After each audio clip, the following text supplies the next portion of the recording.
where a foreign invader came and they stood up and said no. I think it's quite something. Yes, absolutely. It's fascinating. Oh, here we see this French formation here, what you explained, right? Yes, the square. As you can see, now there were stories about by French officers and in memoirs of Mamluk Shamshirs slicing through 6 muskets at a time. How they would be standing in formation, then suddenly the muzzles and the bayonets of the muskets are flying up in the air as a cavalryman is ridden by and just sliced right through them.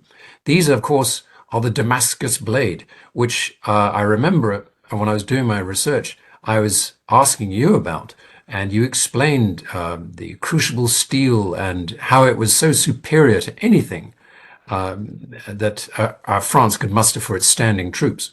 This was evidence of that. They really were well armed yet underarmed to meet a square like this.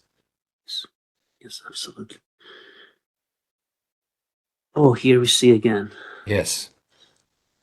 Here's a Mamluk. They traditionally, the Mamluks often were uh, bare-chested with this sort of sleeveless kamis kind of tunic on top, usually in red to depict their status. But if you can imagine, the closest I can think of to a Mamluk, really, from a historical perspective, is a myrmidon. The myrmidons of the Persian Empire that attacked Greece in the 2 invasions.